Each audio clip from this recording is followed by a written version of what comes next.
दोस्तों, 22 अप्रैल को पहलगाम में आतंकी हमला होता है।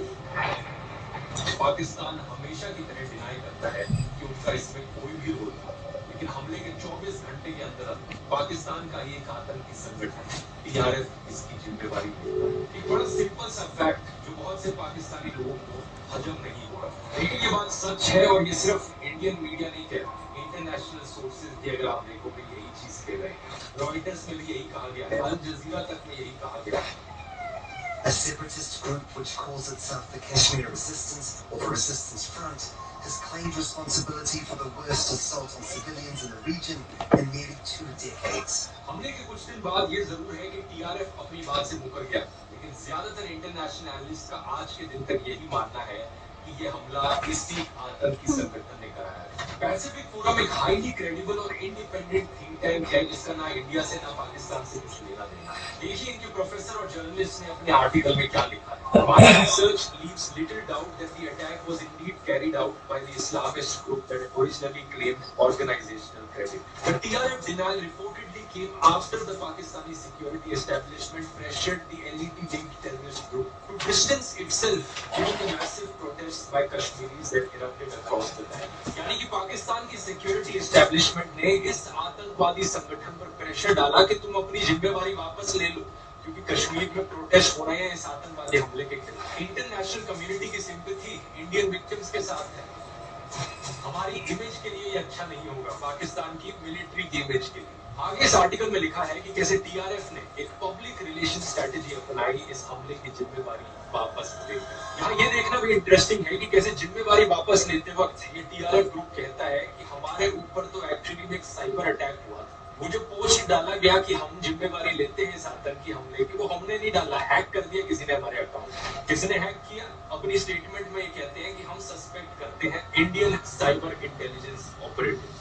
इसी समय के अराउंड पाकिस्तान की मिलिट्री और पाकिस्तान की सरकार के द्वारा भी ये झूठ फैलाया जाता है कि जो पहलगाम में आतंकी हमला हुआ ये एक फॉल्स फ्लैग ऑपरेशन था इंडिया, यानी कि इंडिया ने ये हमला खुद से करवाया था, ऐसा पाकिस्तानी मिलिट्री का कहना था। This is something we orchestrated, you know. We suspect, very strongly suspect this was a false flag operation. सबूत के तौर पर तोड़ मरोड़ के इंडियन न्यूज टीम्स दिखाई जाती है।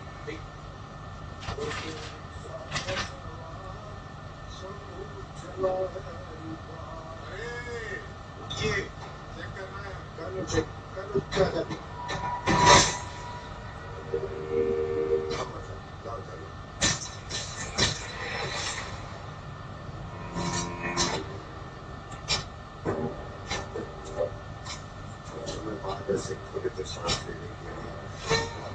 लेकिन अब देखिए यूनाइटेड नेशंस के सिक्योरिटी काउंसिल की 25 अप्रैल की statement. The members of the Security Council expressed their deepest sympathy and condolences to the families of the victims and to the government of India and government of Nepal. They stressed that those responsible for the killing नहीं करता है कि India ने ही खुद ये attack कराया था।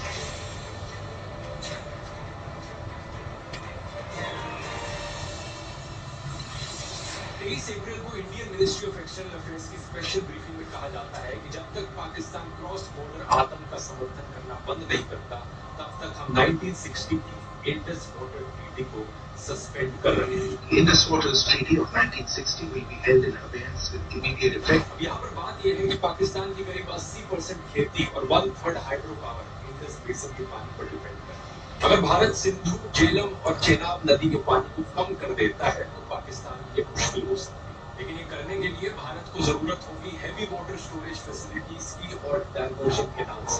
9 साल पहले सितंबर 2016 में उड़ी अटैक हुआ था जहां हमारे 17 सोल्जर्स मारे गए। उस समय भी प्रधानमंत्री मोदी ने कहा था कि पानी और खून इकट्ठे नहीं बह सकते। As the Prime Minister met with officials to discuss the Indus Water Treaty, his message, blood and water can't flow together. दिसंबर 2016 में भी यही बात चल रही थी कि भारत इन नदियों पर बड़े स्टोरेज फैसिलिटीज और कैनाल्स बनाएगा। इसके अलावा इंडिया फ्लड फ्लो का डेटा शेयर करना बंद कर सकता है। इस पर इंडस वाटर ट्रीटी के फॉर्मर पाकिस्तानी एडिशनल कमीशन ने कहा था कि भारत अभी भी 40% डेटा की शेयर करता है। कुछ और फैसले हैं जो अभी कुछ पिछले हफ्तों में लिए गए, जैसे कि Attari Wagah border check post को बंद करना। 2023-24 में यहाँ से करीब 3,800 करोड़ रुपए का ट्रेड हुआ। Adani Wagah border has been closed for the people. Here I am at the Adani Wagah border and for the travelers it has been closed. इसके अलावा इंडिया ने पाकिस्तान से सभी डायरेक्ट और इनडायरेक्ट इंपोर्ट्स पर भी बैन लगा दिया है और इंडियन पोर्ट्स पर पाकिस्तानी जहाजों का एक्सेस ब्लॉक कर दिया गया। फरवरी 2019 में पुलवामा हमले के बाद इंडिया ने पाकिस्तान से मोस्ट फेवर्ड नेशन का स्टेटस विड्रॉ कर दिया। तो उसके बाद से पाकिस्तान से जो भी गुड्स इंपोर्ट किए जा रहे थे इंडिया में उन सब पर 200% की इंपोर्ट ड्यूटी लगा दी गई।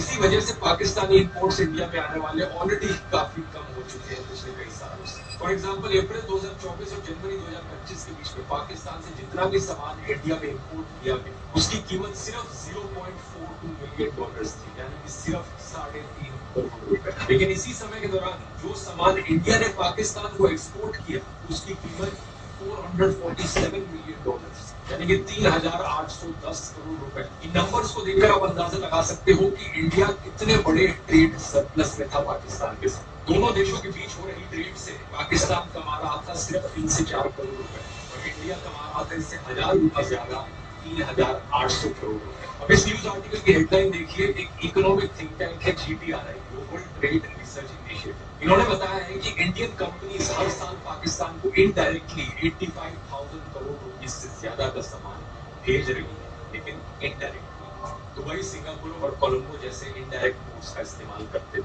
आप यह सिचुएशन समझ रहे हो क्या हुई है?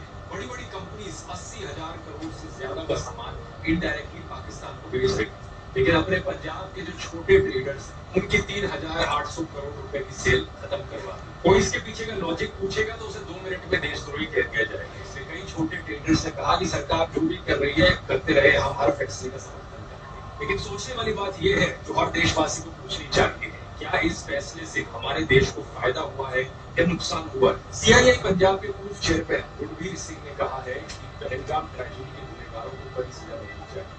हालांकि अटारी वाघा बॉर्डर पर ये ट्रेड एम्बार्गो समझ से बाहर है, ये तो पंजाब के लोगों पर पेनल्टी लगा दी गई है। खैर 7 मई को ऑपरेशन सिंदूर लॉन्च किया जाता है। पाकिस्तान की 9 टेररिस्ट साइट्स पर प्रिसिजन स्ट्राइक्स की जाती है। बदले में पाकिस्तान डेलिबरेटली इंडिया के सिविलियन एरियाज पर अटैक करता है। इसकी बात मैंने पिछले वीडियो में भी करी।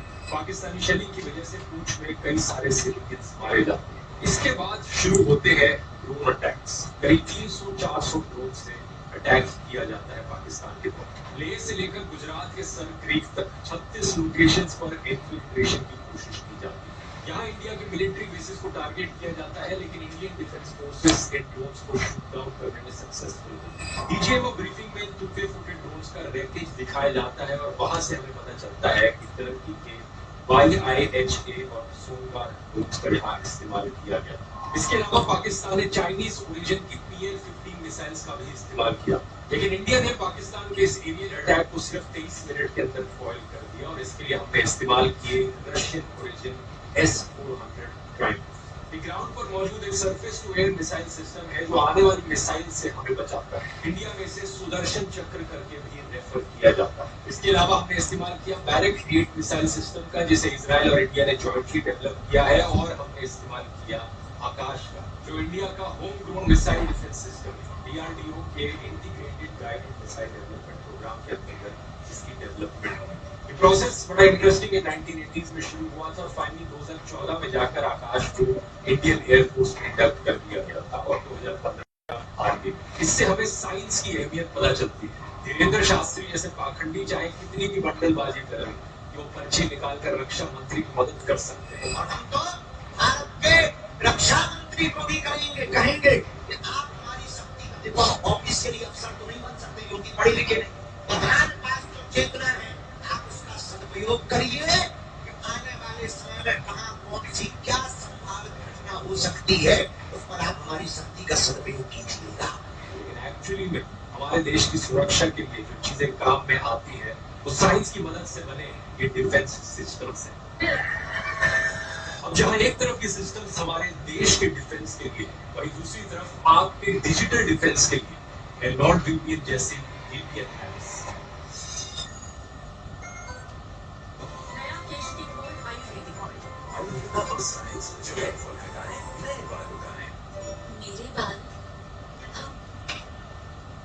NordVPN में है बड़ा कमाल का थ्रेड प्रोटेक्शन का सिस्टम। ये ना सिर्फ एड्स और ट्रैकर्स को ब्लॉक कर सकता है, बल्कि इंटरनेट पर ब्राउजिंग करते वक्त अगर आप गलती से किसी स्कैमिंग वेबसाइट पर चले जाते हो तो ये आपको फ्रॉड अलर्ट भी देता है। इसमें मैलवेयर स्कैनर भी है नॉर्ड वीपीएन इसके अलावा अपने आप में एक वीपीएन की ऐप है जो आपकी लोकेशन स्पूफ करने में आपकी मदद करती है, जिससे आपकी प्राइवेसी प्रोटेक्टेड रहती है। ये किसी भी देश में ब्लॉक वेबसाइट्स और लोकेशन रिस्ट्रिक्शंस को बाईपास करने के लिए बहुत ही यूजफुल होता है, जैसे कि चाइना जैसे देशों में जहां पर कई सारी सोशल मीडिया वेबसाइट्स हैं। लेकिन नॉर्ड वीपीएन के अंदर ये जो थ्रेड प्रोटेक्शन का फीचर है, ये इसके वीपीएन फंक्शन से अलग है। अब वीपीएन को ऑफ करके भी इनका थ्रेड प्रोटेक्शन ऑन रख सकते हो या दोनों को ऑन रख सकते हो आपकी मर्जी। यहाँ क्योंकि इन्होंने इस वीडियो को स्पॉन्सर किया है तो आप लोगों के लिए बहुत बड़ा डिस्काउंट है अगर आप इसमें इंटरेस्टेड। nordvpn.com/truth इस URL पे जाइए, आपको इनके 2 साल के प्लान पर एक बहुत बड़ा डिस्काउंट मिलेगा, प्लस एडिशनल 4 महीने फ्री भी मिलेंगे। ये चीज कंप्लीटली रिस्क फ्री है क्योंकि NordVPN की यहाँ पर एक 30 डे मनी बैक गारंटी भी है। इनके एक अकाउंट से आप अपने 10 अलग अलग डिवाइसेस को सिक्योर रख सकते हो, ऊपर से की स्ट्रिक्ट नो लॉक्स की पॉलिसी भी है। ये आपके डेटा का कोई ट्रैक रिकॉर्ड नहीं रखेगी। तो nordvpn.com/truth यहाँ जाकर आप चेकआउट कर सकते हो, ये लिंक डिस्क्रिप्शन में मिलता है। आगे चले तो 8-9 मई के अराउंड श्रीनगर एयरपोर्ट के पास ब्लास्ट सुनाई देते हैं। कंधार, पुरी, पुंछ, मेंढर, राजौरी, अखनूर, उधमपुर, इन इलाकों में बॉर्डर विलेजेस के पास फायरिंग की जाती है। फिरोजपुर में सिविलियन एरिया को भी टारगेट किया जाता है, जहां एक परिवार को सीवियर इंजरीज हुई है, उन्हें मेडिकल असिस्टेंस दी जाती है। पाकिस्तान यहां एक्सपेक्ट कर रहा था कि इंडिया की तरफ से काउंटर स्ट्राइक किया जाएगा, फिर भी उन्होंने अपनी एक सिविलियन फ्लाइट को इंटरनेशनल बॉर्डर के पास फ्लाई कर दी। इस हवाई जहाज में मौजूद बैठे अनजान सिविलियन पैसेंजर्स को एरियल शील्ड की तरह इस्तेमाल किया गया। इसके रिस्पॉन्स में इंडिया ने 4 आर्म ड्रोन्स लॉन्च किए और इनमें से एक ने पाकिस्तानी एयर डिफेंस रेडार को डिस्ट्रॉय कर दिया। पाकिस्तान के पसूर और सियालकोट एविएशन बेस पर रेडार साइट्स को काफी भारी डैमेज। रहीम यार खान एयरबेस पर एक रनवे को नॉन ऑपरेशन कर दिया जाता है जब इस पर एक बम गिरता है। ये न्यूयॉर्क टाइम्स की रिपोर्ट में कंफर्म किया गया। यहाँ पर सैटेलाइट इमेजरी का इस्तेमाल करके न्यूयॉर्क टाइम्स की इस रिपोर्ट में डिटेल में बताया गया है कि एग्जैक्टली कितना डैमेज कहां पर हुआ है। इंडिया की प्रिसीजन स्ट्राइक्स ने रावलपिंडी के Noor Khan airbase, Sargodha airbase, Bholari airbase, Jacobabad airbase पर एक्सटेंसिव डैमेज किया। यहाँ ये भी कहा गया है कि दोनों तरफ के मीडिया चैनल्स ने खबरों को एग्जैजरेट करके दिखाया, बातों को बढ़ा चढ़ा कर दिखाया, लेकिन एक्चुअली में जो डैमेज हुआ है दोनों साइड्स पर वो इतना ज्यादा नहीं है जितना कहा गया। सोशल मीडिया पर तो अफवाहें इतनी ज्यादा फैली थी कि ये भी कहा गया कि इंडिया ने पाकिस्तान की न्यूक्लियर साइट्स पर बम गिरा दिया है और रेडिएशन लीक हो। लेकिन थैंकफुली ये खबर झूठी थी, क्योंकि ऐसा अगर सही में होता तो इसका नुकसान ना सिर्फ पाकिस्तानी लोगों को होता बल्कि इंडियन लोगों को भी होता, क्योंकि रेडिएशन बॉर्डर से देखकर ट्रैवल नहीं करती। इंटरनेशनल एटॉमिक एनर्जी एजेंसी ने सीधे शब्दों में कहा है कि यहाँ पर कोई रेडिएशन लीक नहीं हुआ। यहाँ पर राफेल जेट्स के गिरने की भी बड़ी कंट्रोवर्सी है। पाकिस्तान की साइड ने क्लेम किया है कि 5 से ज्यादा इंडियन जेट्स को शूट डाउन कर दिया गया और इंडियन डिफेंस फोर्सेस ने अपनी प्रेस कॉन्फ्रेंस में ये नंबर बताने से मना कर दिया, ये कहकर कि ऑपरेशन अभी भी जारी है। At this time, I would not like to comment on that because we are still in a combat situation. सवाल ये उठता है कि सच क्या है यहाँ। फ्रांस 24 और BBC ने इस चीज को वेरीफाई करने की कोशिश की और सच ये है कि ये नंबर भी बढ़ा चढ़ा कर बताया गया। असलियत में यहाँ पर may be 1 jet was shot down. एक रॉयटर्स का आर्टिकल है 9 मई का, जहाँ पर एक US ऑफिशियल के द्वारा कहा जा रहा है कि 2 इंडियन फाइटर जेट्स को शूट डाउन किया। तो इसका एक्चुअल नंबर 0 से 2 के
कुछ हो सकता है। हमारे देश की रक्षा करते हुए जो इंडियन सोल्जर्स यहाँ शहीद हुए उन्हें मैं सलाम करना चाहूँ।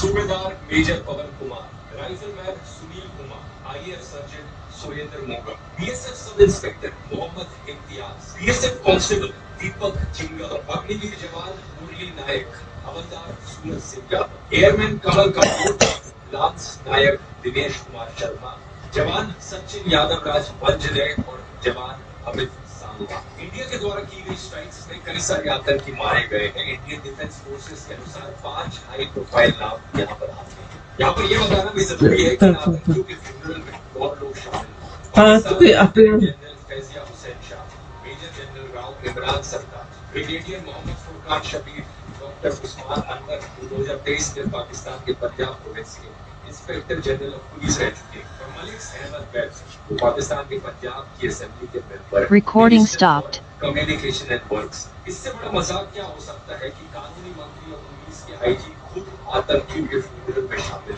सामने जो प्रेयर्स पढ़ रहा है वो है आतंकी हाफिज Abdul Rauf.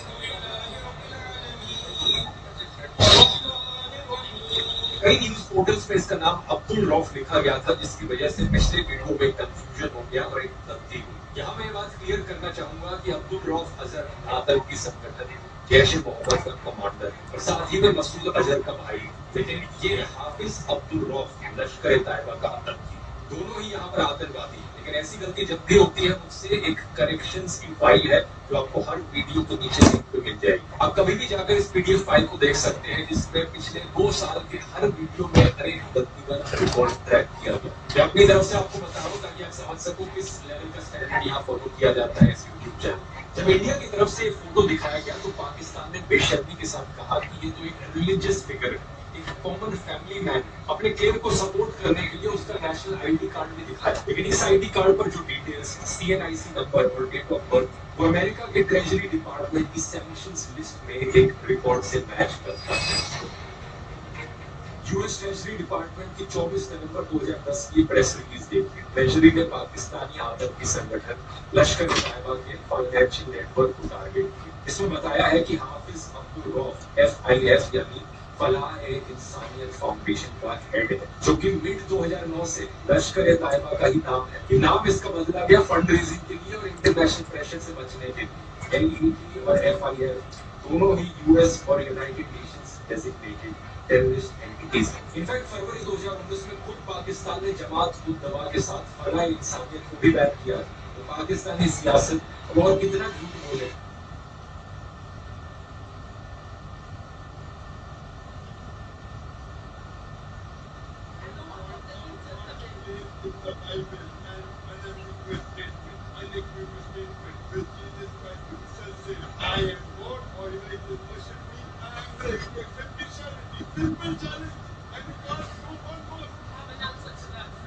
Imagine this, a Christian woman standing all alone in front of a crowd, facing one of the most aggressive Muslim apologists in the world, Dr. Zakir Naik. He questions her, he mocks her, he laughs at her, and he tries to intimidate her. His whole tactic is the same rehearsed rhetoric Muslims are trained to use. Show me one Bible verse where Jesus claims to be God. But here's the powerful part. She refuses to be silenced. With boldness and freedom, she quotes the word of God and stands firm for the truth of Christ. And I'm not stopping there. After this clip, I will bring in one of the leading Christian apologists, David Wood, who will expose how weak this argument really is and show you how to refute it with ease. Then I want to open up the Bible with you and carefully unpack what this woman said. Together, we will see clear and undeniable evidence that Jesus is God.